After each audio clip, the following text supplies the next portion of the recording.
Ankleshwar GIDC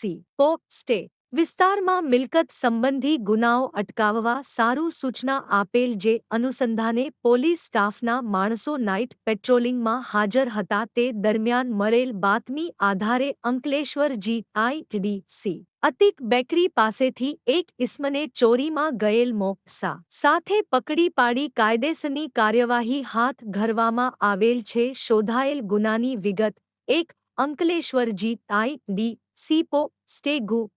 નંપાટ A2024 કલમ 303(2) મુજબ પકડાયેલ આરોપી એક ચેતન ઉર્ફે શેતાન દિતિયાભાઈ ભાભોર ઉર્ફ 27 ધંધો મજૂરી હાલ રહે સિલ્વર પ્લાઝા પાસે ઝૂંપડપટ્ટી પ્રતિન ચોકડી પાસે અંકલેશ્વર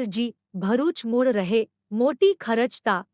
દાહોદ વોન્ટેડ આરોપી એક કમલેશભાઈ કેશુભાઈ નીનામાં હાલ રહે માનસી હોન્ડા શો રૂમ પાસે આવેલ ઝૂંપડપટ્ટી સિલ્વર પ્લાઝા સામે અંકલેશ્વર ભરૂચ મૂળ રહે કાળાકોટ ગામ તા ગરબાડા દાહોદ કબજે કરેલ મુદ્દામાલ એક સુઝુકી સિલિંગ શોટ મોકસા રજી નમ પોઈન્ટ કી રૂ 50,000